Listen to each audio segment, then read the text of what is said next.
The wind howled outside, rattling the cabin's frost-covered windows as snow piled high against the door.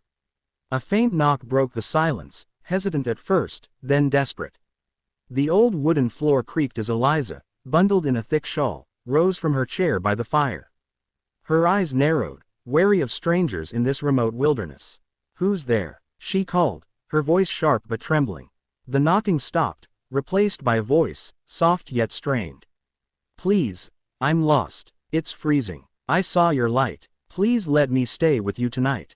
Eliza hesitated, her hand on the iron latch. She lived alone, had for years, and trusted no one. But the voice carried a raw edge of desperation she couldn't ignore. "I'll help you put the log in the stove," the stranger added, as if offering a bargain. Eliza cracked the door open, revealing a figure cloaked in snow, their face half hidden by a hood. Their eyes, wide and pleading, met hers. She stepped back, gesturing them inside. The stranger stumbled in, shivering, their boots leaving wet prints on the floor. "Thank you," they whispered, teeth chattering. Eliza pointed to the stove, its embers glowing faintly. "You said you'd help. There's wood by the hearth.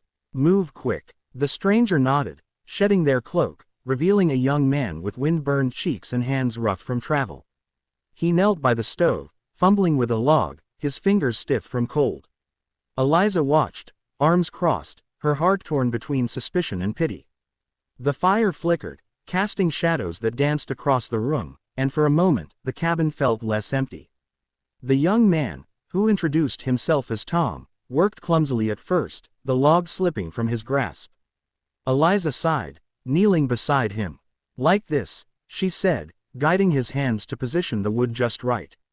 Their fingers brushed, and she pulled back, startled by the warmth of his skin against hers.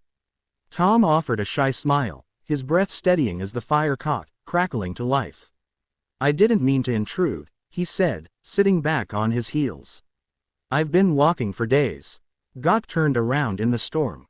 Eliza studied him, her gaze sharp. "Folks don't just wander out here. What's your story?" Tom's eyes dropped to the floor, his voice low.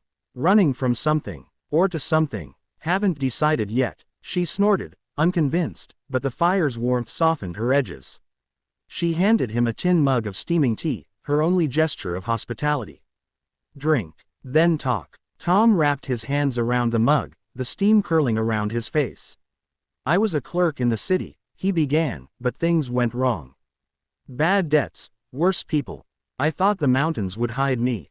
Eliza raised an eyebrow. "Hide, or get you killed," he shrugged, sipping the tea. "Maybe both." The fire popped, sending sparks up the chimney, and Eliza felt a pang of something she couldn't name.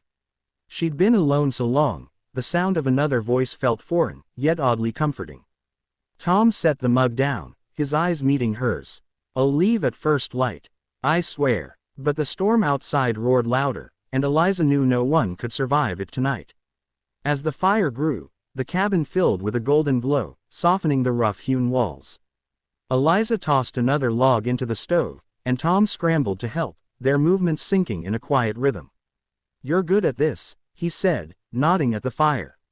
"Been alone long." Eliza stiffened, her hands pausing on the poker. "Long enough to know better than to trust strangers." Tom's face fell, but he didn't argue. Instead, he leaned closer to the stove, the heat drying his damp clothes. "Fair enough. But I'm no threat. Just a fool who thought he could outrun his past." Eliza stirred the fire, sparks swirling like tiny stars. "We all got pasts," she muttered. "Doesn't mean you get to stay." Tom's eyes flickered with something. Hope, maybe, or defiance. "What if I earn it? I'll chop wood, fix that leak in your roof I saw coming in." Eliza laughed, a dry sound. You're half frozen and scrawny as a sapling." But her tone lacked venom, and Tom caught it, his lips twitching into a grin. "Give me a chance. I'm stronger than I look." She shook her head, but didn't send him back into the storm.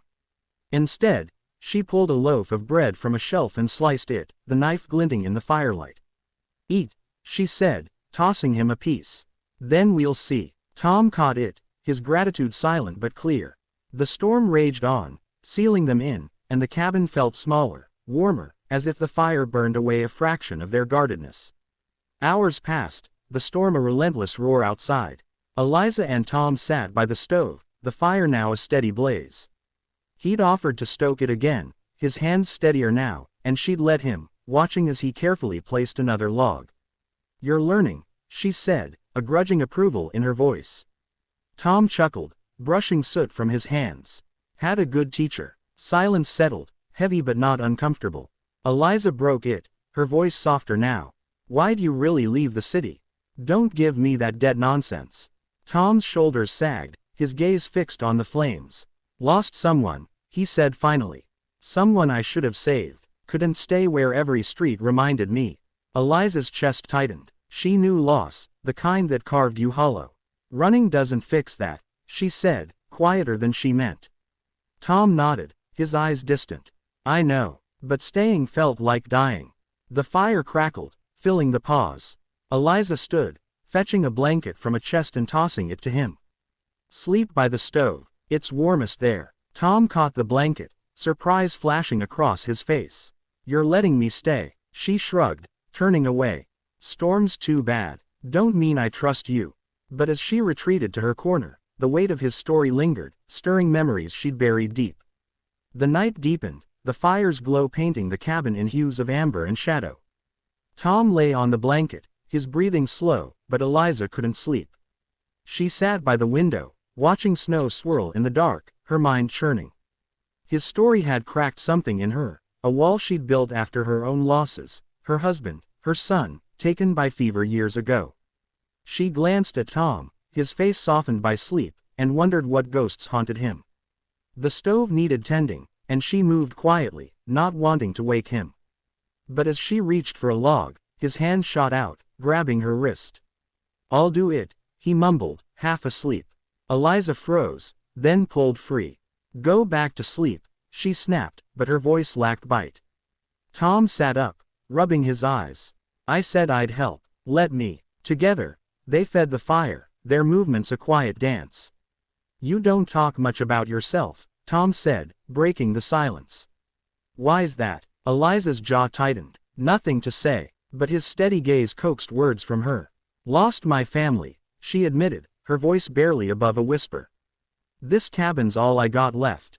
Tom's eyes held hers, no pity, just understanding.